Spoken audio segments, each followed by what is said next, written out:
El día de hoy nos encontramos nuevamente en nuestro espacio de mujeres empoderadas y hoy tengo el honor y el placer de poder tener una mujer muy empoderosísima en todos sus aspectos.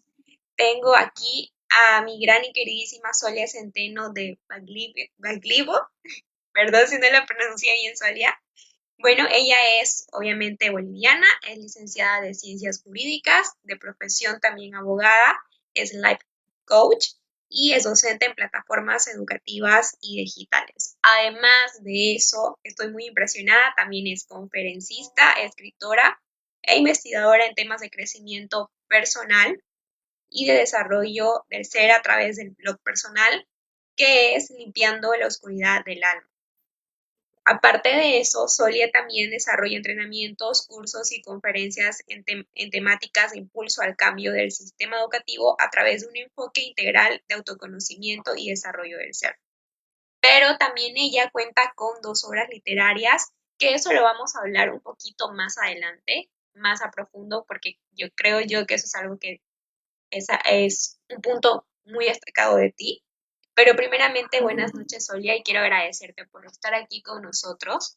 Es un placer poder decir que ya eres parte de la familia de Userver, porque siempre nos has acompañado en cursos, etcétera. Entonces, de verdad, estoy muy agradecida. Y bueno, primero vamos a empezar con las preguntas. Para ti, ¿qué es una mujer empoderada?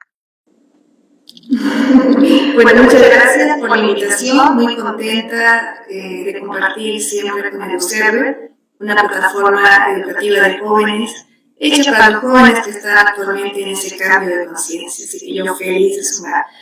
Mira, ese término de empoderamiento que ahorita está tan en tendencia, para mí es algo tan simple como ser congruente. Creo que una de las grandes falencias que tenemos en el sistema educativo y uno de los grandes desafíos del ser humano es ser transparente y vibrar lo que realmente eres. Y vibrar lo que realmente eres es que lo que yo hable y lo que yo diga salga desde mi interior, cuerpo, mente y espíritu.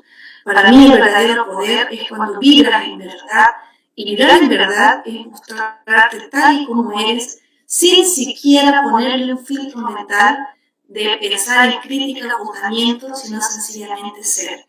De ahí que cuando a pesar de las críticas y los juzgamientos uno se siente que está con la verdad, con tu pedacito de verdad, ¿no? Porque cada quien tiene su verdad, pero desde mi pedacito de verdad yo me siento empoderada, me siento con poder, porque la palabra en verdad tiene poder.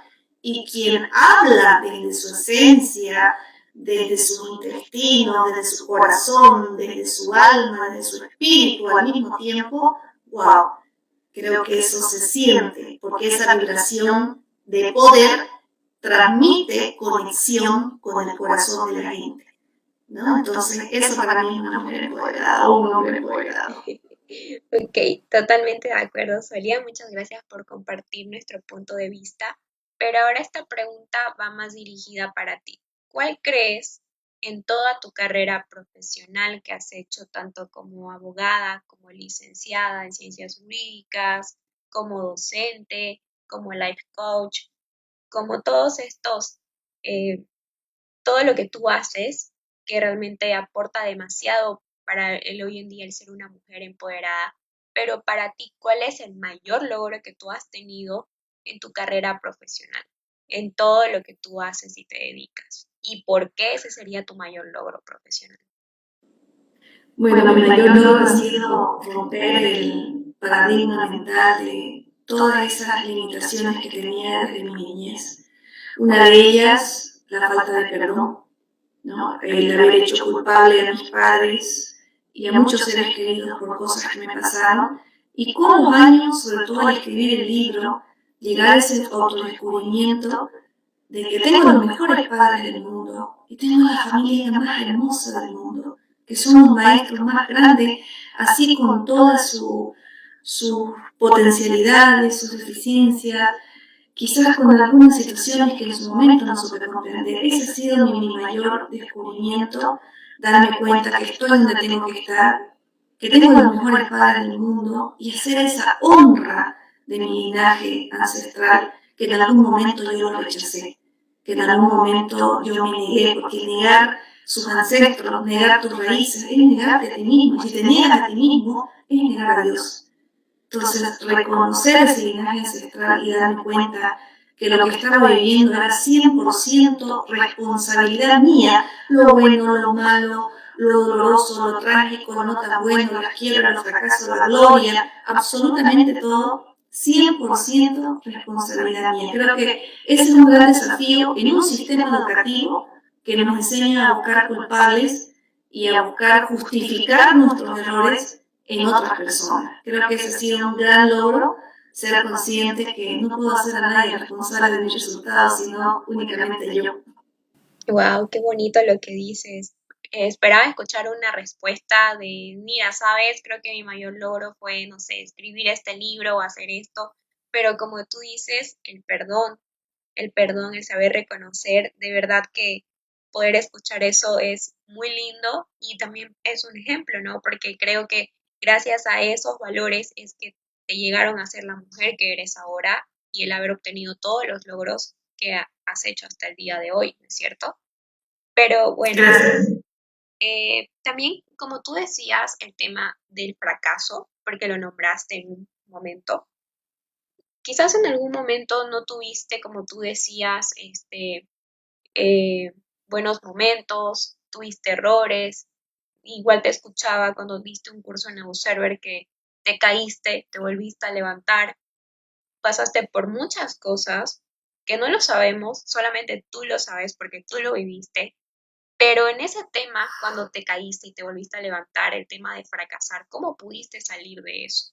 ¿Qué le dirías a las mujeres que están pasando por algo similar, independientemente fuera de lo amoroso? Porque también está el fracaso profesional, el fracaso en los estudios o cuando te sientes bajoneado o bajoneada. ¿Qué le dirías tú a, a esas mujeres, a esas personas y cómo fue que tú saliste de eso? De modelos y ejemplos perfectos, de seres humanos con habilidades especiales. Y desde ahí nosotros comenzamos a programarnos en el sentido de la inmediatez, que yo tengo que ser un gran dibujante, que yo tengo que ser una modelo, que yo tengo que tener el cuerpo perfecto, que tengo que ser la mejor alumna, que tengo que ser la mejor mamá, que tengo que ser empresaria, mamá, millonaria, exitosa, modelo y hermosa a la vez. Entonces, todos esos clichés no muestran un proceso, y el proceso de llegar a ese ideal de ser humano que nosotros queremos ser implica herramientas a nuestro alcance. Hoy en día, cuando veo en perspectiva mis caídas y por qué yo me amargaba tanto, era porque yo me había hecho la película de resultados inmediatos en situaciones que ameritaban un proceso más largo.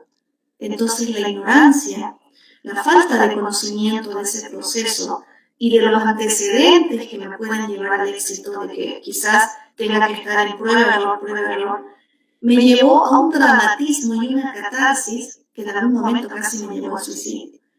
Entonces considero que si alguien se siente en este momento en una caída y se siente que todo lo que hizo no sirvió para nada, o no fue reconocido, o no recibiste el resultado que busca, es precisamente falta de conocimiento de un proceso que necesita, primero, habilidades especiales que quizás no las estoy desarrollando, porque administrar el dinero es una habilidad, administrar el tiempo es una habilidad, aprender a hablar y comunicar desde el corazón es una habilidad, aprender a cerrar una venta es una habilidad, aprender a manejar mis números y medir mi negocio para prevenir una quiebra es una habilidad, aprender a conectar con la gente, tener empatía y relaciones humanas es una habilidad, aprender a llevar mis finanzas, contabilidad es una habilidad. Cuando tú juntas todo eso, es muy probable que tengas resultados a mediano o corto plazo. Pero normalmente, ¿qué pasa? Nos lanzamos a emprender porque tengo el capital, porque tengo el contacto, porque tengo el amigo, porque estoy en una comunidad super guau. Entonces, la emoción me lleva a estrellarme de narices porque yo quiero tener el mismo resultado de un compañero que quizás nació con habilidades o ya tuvo un proceso que él lo mostró y yo no lo sé. Y yo no averigüé y no investigué los ingredientes secretos para ese éxito. Y si es que lo investigué y lo averigüé, quizás no tengo la actitud ni el crecimiento personal ni la madurez necesaria para tener ese resultado. Hoy en día entiendo que el éxito es una fórmula matemática, no hay dónde perderse. Y esa fórmula matemática está relacionada con un tiempo de desarrollo de habilidades. Todos tenemos un tiempo, en el caso mío mi tiempo era más lento y yo no lo entendía. Entonces no entender ese proceso me llevó a dramatizar y no entender por qué fracasaba. O sea, pero ¿por qué? Si yo soy buena gente, si soy honesta, si digo la verdad, soy buena amiga, sigo instrucciones, soy puntual. Todo lo hacía bien, pero no me daba cuenta de algo muy detallista, que eran habilidades especiales que quizás como vencer el miedo, hablar sin miedo, hablar desde el corazón, o sencillamente congruencia, porque quizás en el fondo yo no creía en mí misma, o no creía en el negocio, o no creía en el compañero, o tenía algún resentimiento.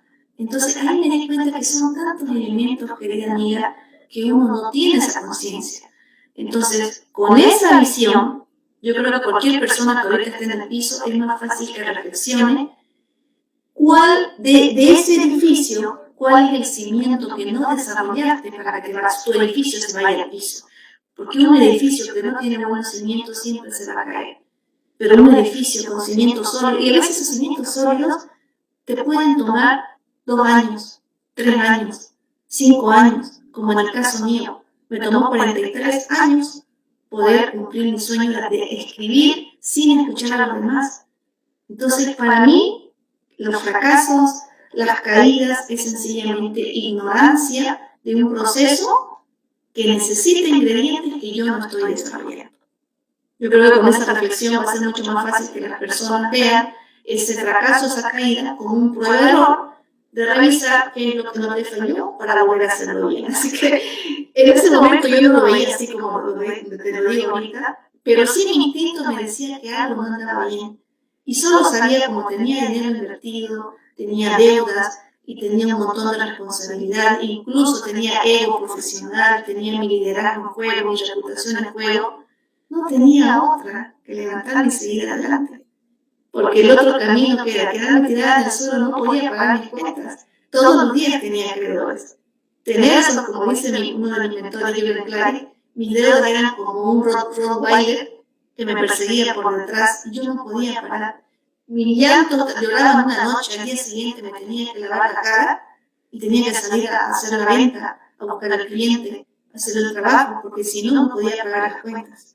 Entonces, realmente yo bendigo las deudas que tuve en ese momento, porque eso me transformaron en una mujer trabajadora, emprendedora, disciplinada, responsable y empoderada.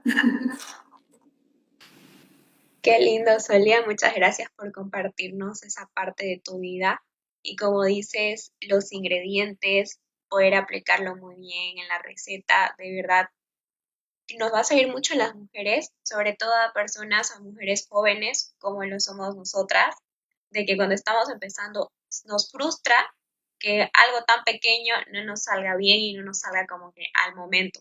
Porque también el esperar, como tú dices, que a ti te tomó 40 y tantos años, poder escribir, poder realizarte como tal, y pues a veces de días nosotros nos queremos prácticamente ahogar en un vaso con agua.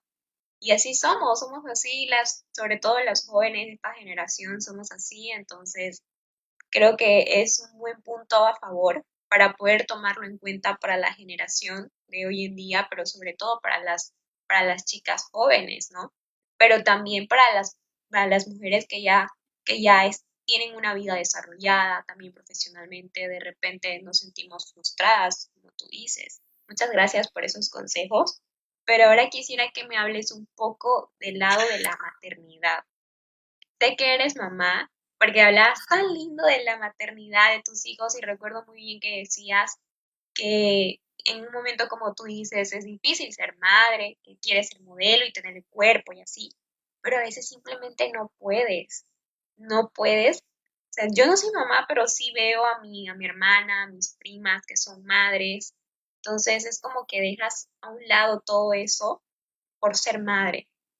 ¿Tú qué pudieras decir en base a esto, a la maternidad, lo que tú decías, ¿no es cierto? Porque yo recuerdo muy bien que en una charla que diste para Euselber decías de que de que eso también fue un proceso un tanto, no complicado, pero sí arduo para ti. ¿Qué nos podrías hablar como madre? Mira, ser mamá es como una empresa, así, la misma dedicación, como un trabajo. Tú vas al trabajo y le dedicas 8 horas y a veces queremos dedicarle a nuestro hijo 1 hora al día. Es lo más absurdo. Hoy en día lo veo así. Hoy en día que trabajo acá en el sistema educativo, que trabajo con jóvenes emprendedores, la cantidad de traumas que tienen los jóvenes por carencias en su niñez, por abandono, ¿no? Por la desconexión que tienen con el madre y la padre. Por eso hay harta escasez de dinero, porque el dinero es una consecuencia de un estado de felicidad.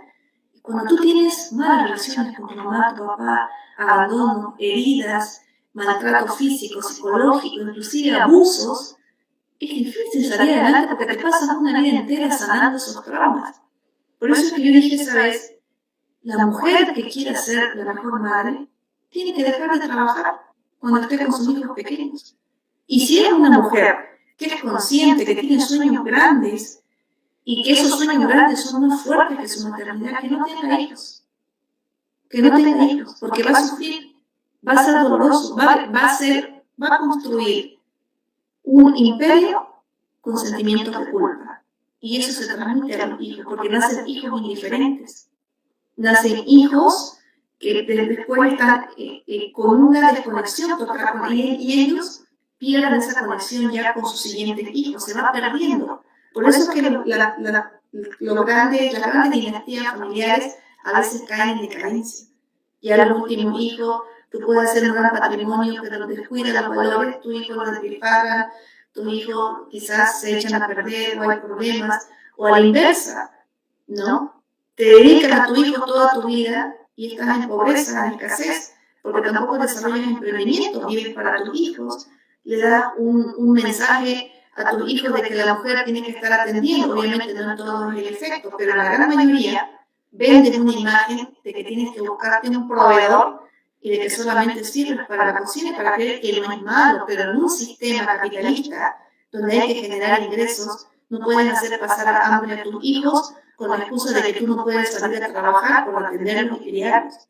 Entonces, para mí, tener una familia, ser madre, ser padre, tiene que ser una materia en el colegio, donde vaya a hablar una madre soltera, una madre divorciada, una madre con 6 hijos, una madre empresaria, una madre emprendedora. Y cuando el joven escucha todas esas historias y encima hace encuesta a su familia, lo que les implicó tener hijos, yo creo que el 50% de los jóvenes deciden no tener hijos. Porque te das cuenta que ser madre y padre implica muchas veces postergar tus sueños. Yo tenía que postergar mis sueños. Y me dolía mucho porque cuando nacieron mis hijos yo me di cuenta que tenía sueños tan grandes y me frustré y me di cuenta que no tenía que suspenderlos sin fecha de reapertura. Porque me di cuenta que en ese momento no había quien cuidara a mis hijos. No tenía dinero para pagar una niñera. Mi madre podía cuidarme un día, pero no podía todos los días hacer un rol que me correspondía a mí. Entonces, y cuando ya tuvieron un año mis hijos y tuve que salir a trabajar, me dolía dejar a mis hijos con niñera. Tuve casos en que maltrataron a mis hijos, que mis hijos hasta ahora me reclaman, que porque yo me salía les pasó esas cosas. Entonces son situaciones, yo sé que no a todos les pasa, pero a la gran mayoría nos pasa, que crecemos con culpas y frustraciones por dejar a nuestros hijos en casa para ir a buscar, a intercambiar tiempo por dinero para dar una mejor calidad de vida. La verdad que suena absurdo para mí. En un mundo donde tú vienes y tienes que disfrutar, tienes que traer hijos con amor, de 0 a 7 años los niños copian lo que tú haces, pero ¿qué pasa? Desde un año están pasando con la tía, la abuela, la vecina, la niñera, en la guardería, el colegio, y esos niños no reciben 100% el amor, la calidad de la maternidad y paternidad, y tampoco copian los hábitos. Por eso nuestros hijos aparecen con palabrotas que no son tuyas, con hábitos que no son tuyos, con mentiras que tú no dijiste, y con actitudes y acciones, a veces hasta deshonestas, que tú no enseñaste, porque lo aprenden del panadero, de la vecina, del refresquero, de la persona de la guardería. O sea, tú nunca sabes lo que esos niños están viendo cuando tú estás lejos de ellos. Entonces, ¿cómo puedes certificar que tus hijos son los mejores hijos? Si de 0 a 7 años han recibido improntas y energías de alrededor de situaciones que tú no has podido controlar. Entonces, para mí ha sido un desafío grande ser mamá. Hoy en día sigo sanando relaciones con mis hijos. Ya mis hijos están en otro nivel de conciencia, eso me facilita, pero sí muchos años yo trabajé con culpa, compraba aceptación con mis hijos comprándoles cosas porque me sentía culpable, porque sentía que no era, me sentía la peor madre del mundo, me sentía una mujer materialista porque tenía que abandonarlo, y fue muy crudo para mí. Y cuando entré en conciencia y quise recuperar el tiempo, mis hijos fueron indiferentes conmigo. Recién hoy, ya Andrés tiene 23 años, Carolina 20, han entrado a la universidad. Mis hijos han tenido que ver el documental, han tenido que leer mi libro para entender por qué su mamá fue así, tan mala mamá.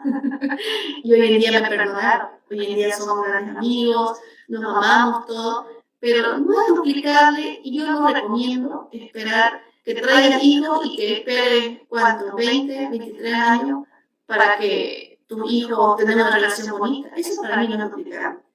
Entonces yo te lo digo con toda transparencia y sinceridad, para que las madres que son jóvenes hoy replanteen sus horarios y tengan conciencia si quieren traer floreros o objetos a este mundo, que otros les controlen la vida, que sean sumisos y obedientes, o realmente quieren líderes para este país, o realmente quieren parir al futuro presidente, o quieren parir a la empresaria, o quieren parir al empresario que va a dar trabajo a mucha gente, o va a traer otro empleado más que va a vivir endeudado, dependiente de la mamá y el papá. Ahí está el detalle. Muchas gracias, Solia. Estoy 100% de acuerdo contigo de que para qué vas a traer hijos al mundo, ¿no es cierto? Si no le vas a dar ese amor de madre, de padre que necesitan. Me identifiqué mucho con lo que dices, porque sí es cierto, hablando desde la perspectiva de una hija, mis padres igual me tuvieron que dejar cuando era niña y yo siempre se los recalco hasta el día de hoy, pero es que tú me dejaste con mi hermano, con mi hermana, con la niñera y ellos me decían, pero es que tenía que ir a trabajar, tenía que ir a traer el pan de cada día, lo que tú te vestiste, esa ropa de marca, esos zapatos de marca, fue lo que yo gané porque te tuve que dejar. Y es cierto que igual los padres a veces se sienten culpables y que proceden. ¿Qué quieres que te compre? Entonces, ¿qué quieres que te dé? Sí, eso es cierto, pero a veces simplemente los hijos no queremos algún objeto o algún material, no importa si es de marca, si me das el último celular, último modelo, lo único que quiero es tu atención, que estés aquí conmigo, que me preguntes. Entonces, que me preguntes, aunque sea, ¿no? Cómo me fue en el colegio, en la universidad. Y como tú dices, o sea, a veces es simplemente echarle la culpa a otras personas, a terceras personas, cuando no. Eso viene desde la casa, viene desde ti, hasta incluso desde la barriga, si tú decides, como tú dices, parir un futuro presidente, una futura empresaria, o un futuro doctor, porque eso está en tus manos. Los, los hijos somos el reflejo de los padres, de lo que ellos nos enseñan y nos inculcan. Eso es cierto, nadie más tiene la culpa respecto a esto. Muchas gracias por compartirnos respecto a tu maternidad, Solia, pero ahora, como lo dije en un principio, quiero hacer énfasis y me hablas también sobre tus obras, tus dos obras literarias, que es La muerte fue la liberación y Sobreviviendo al sistema educativo. Entonces, quiero que me cuentes un poquito de estas obras, en qué te basaste, si tiene alguna experiencia personal tuya. Me llama mucho la atención La muerte fue la liberación. ¿Por qué ese nombre? ¿Por qué? ¿En qué te basaste? Si fue alguna experiencia personal tuya. Me gustaría escucharte el contexto de tus dos obras. Bueno, la muerte fue la liberación que tuve en una etapa de mi juventud. Y yo siempre, hay veces cuando tienes un espíritu creativo y comienzas a ver la historia de la humanidad, comienzas a tener ciertos recuerdos inconscientes Yo siempre digo que la vida es cíclica y existe un inconsciente colectivo, existe una fuente divina donde están, no existe el tiempo, no existen las dimensiones se mezclan. Y en algún momento tuve un sueño, me pareció interesante, busco en la historia de la humanidad ese sueño y descubro que existió una época en la historia donde había esas imágenes características que me llevaron a la Alta Edad Media. Y comienzo a leer lo que pasaba con me soñé con una sacerdotisa druida, la identifiqué druida por un medallón, el crisquel, que cabalmente está en la portada del libro, aparece en mi sueño. Y la veo a ella en una tortura juzgada por la Inquisición, donde ella era una mujer que amaba la naturaleza, no sabía leer ni escribir, pero sí era una mujer sanadora. Y en esa época, era una época inquisidora donde si tú no jurabas ante una Biblia, un libro religioso, y no te sometías a la doctrina de la religión, te mataban. Y si eras una persona que sanaba, eras considerada una bruja. Eso yo vi en mi sueño, ¿no? Entonces, no sé si más antes lo he visto, bueno, era muy jovencita, puede ser que haya visto la historia inspirada en alguna película, pero me llamó la atención antes que, porque por primera vez lo vi en mi sueño, yo busco esa sacerdotisa druida que la identifico, la Inquisición, y descubro que ese símbolo sí había existido. Y existió, era de la dinastía celta, mucho antes de la era común, del nacimiento de Cristo. Y ahí al ver la historia, descubro que, obviamente, cuando vino la invasión romana, muchos fueron extinguidos, y todas las personas que habían heredado esas habilidades de sanación fueron perseguidas y matadas por la Inquisición. Y ahí nace una novela. Decido escribir la historia, porque ese sueño me perseguía, era como un alma que quería contar su historia, simbólicamente hablando. Y un día en un viaje en avión, recuerdo que no podía dormir, estaba nerviosa con la turbulencia, agarro mi computadora y voy a vaciar esta información. Y en 4 horas, es un librito de 30 páginas, decido publicarla en Amazon para un concurso literario. Y la novela, cuando la envío, queda... y tanta fue mi frustración que no pude llevar esa novela, digamos, a ese concurso que había lanzado Ismael Cala, recuerdo bien, que la dejé ahí la novelita. Y no la volví a tocar, fue el año 2017. Luego de un año decido mercadear en el público español y en el público americano. Tenía miedo mercadearle a Bolivia porque le doy muy duro a las creencias.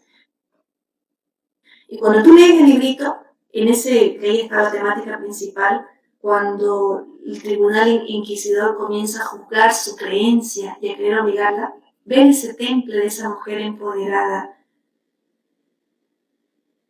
que hasta lo que niegue a sus ancestros, a su verdad, prefirió morir que ser entregada. Entonces, en esa época las violaban, las torturaban, les hacían aberraciones y ella soportó hasta que el último fue quemada y murió. Entonces, no estoy haciendo spoiler porque toda la trama y la conversación que hay está en el libro. Cuando tú lees el libro, las personas que me han escrito, porque tengo comentarios hasta de una gran comentarista de la televisión americana, Begoña Sevilla, que ganó 7 Emmy Awards, me dejó un comentario en mi página de Amazon, que para mí es un honor, expresan que esas 30 páginas son tan apasionantes, tan profundas, que te quiebra, te llega hasta los huesos y se dan cuenta que efectivamente esos paradigmas mentales los seguimos heredando hasta hoy. El único reclamo que he tenido de un lector de España que me dijo: Sonia, muy corto, me dejaste con sabor a más. No puedes, ha sido una tragedia y un drama tan fuerte. No es porque quiera verla sufrir más a Diana, la heroína, pero me dejaste, yo quiero más, tienes que escribir más. Esa es la historia de esa novelita de 30 páginas. ¿No pensaste escribir la segunda parte o escribir un poquito más? Sí, sí, la verdad que sí. Bueno, después vino sobre educativo, que fue más fuerte. Y ahorita estoy en una etapa donde la verdad que me he mercadeado tanto en redes sociales con mi contenido, que estoy ahorita trabajando para unas empresas en mi ciudad de manera interna. Y bueno, pues estoy aprovechando esta etapa de producción. Me desempolvaron, tú entras a mi página web, yo queriendo promocionarme como escritor, pero también están mis antecedentes de mis habilidades y mucha gente tomó nota de esas habilidades que las puse en un comentario chiquitito y ahora estoy en trabajo con responsabilidades grandes, con desafíos que un poquito me han alejado de escribir, pero que en este momento no solamente estoy haciendo un beneficio y ayudando a muchas familias y solucionando muchos conflictos, sino también que me va a generar un ingreso para permitirme más adelante poder seguir independizándome con mi contenido, ¿no? Porque ser un emprendedor literario implica también generar ingresos de manera paralela para poder invertir. Un emprendimiento literario toma tiempo que dé sus frutos, a veces años, y eso implica que tú tengas que tener producción en otras áreas para poder sostener a tu niño mimado, por decir el término. Tienes que tener unas fuentes, diversas fuentes de ingresos que te generen para poder darte un gusto de hacer las cosas que amas hacer. Así que espero para este año, tiene que salir un tercer libro que es en el área educativa y espero el año que viene retomar la novela y estoy entusiasmada por ingresar en la poesía también. Qué lindo, Solia. Voy a estar esperando también, bueno, vamos a estar esperando la segunda parte del libro, de La muerte fue la liberación. ¿Y qué me cuentas de tu segunda obra literaria, Sobreviviendo al sistema educativo? Porque quizás este nombre cause mucha controversia. ¿Por qué sobreviviendo al sistema educativo? Te cuento que muchos jóvenes me escribieron enojados, reclamándome, qué barbaridad, no, debió llamarse esto, debió llamarse esto. Yo, oh my God, ahí está el sistema educativo. debería, debería usted hacer esto, debería. Ay, Dios mío. Mira, Sobreviviendo el sistema educativo nació cuando doné mi documental de Jürgen Klarik, Un crimen llamado educación, que tiene no sé cuántas millones de reproducciones en YouTube. Mi participación es 30 segundos en la primera parte y 30 segundos en la segunda, en el sector suicidio. Nunca pensé que 30 segundos me iban a cambiar la vida. Primero que recibí un montón de mensajes, fui la única valiente que admitió, la única embajadora de la comunidad de Jürgen Klarik, que admitió querer haberse suicidado por presión del sistema educativo. Más allá de que fue un testimonio que me sanó el dolor y me permitió sanar relaciones con mi familia, porque ellos no sabían. De ahí nace la mentoría de Jürgen, que me dice: Soy, escribe la historia, no te la lleves. Escribo la historia, y yo la verdad la escribí con el objetivo de sanar mis heridas, porque Jürgen me dice, cuando me hace la entrevista, el coaching, siempre te hace una previa antes de que grabes, mi historia me dice: tienes mucha amargura, tienes mucho dolor en tu alma, no puede ser que finjas tanto. Tú tienes una imagen de éxito, eres admirada, tienes estos logros, tienes tu patrimonio, te has levantado de abajo. No puede ser que no seas una mujer plena y no sientas ese gozo en tu alma. Si tú no sueltas esa memoria de dolor, no dices la verdad y sueltas esos sentimientos de culpa, vas a vivir 20 años con psicólogo, te vas a enfermar, ya uno envejece rápido. Entonces, esas palabras que me dice Jürgen, sumado al hecho de que me involucra en las estadísticas, en la realidad, yo no sabía que cada 60 segundos se mata un adolescente menor de 12 años o un adulto mayor sentido a la vida. Esas son las cifras mundiales, o sea, que en todo este tiempo de esta charla, cada minuto hay 2 personas que se han suicidado. Cuando terminemos, más de 20, 30, 40, 100 personas pueden haberse suicidado. Entonces, cuando yo entro y me dice: si tú no das tu testimonio y si tú no escribes ese libro y no dejas un legado, vas a ser cómplice de esas muertes. Mira lo fuerte que me dijo. porque yo en un principio tenía miedo, vergüenza y no quería hablar. Viajó desde tan lejos a mi casa para grabarme y yo no quise al principio dar mi testimonio. Cuando entré en esa conciencia me di cuenta de lo que verdaderamente es un propósito de vida.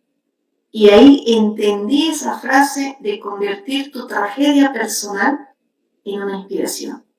Y sin darme cuenta, buscando sanar mis heridas, dejar un legado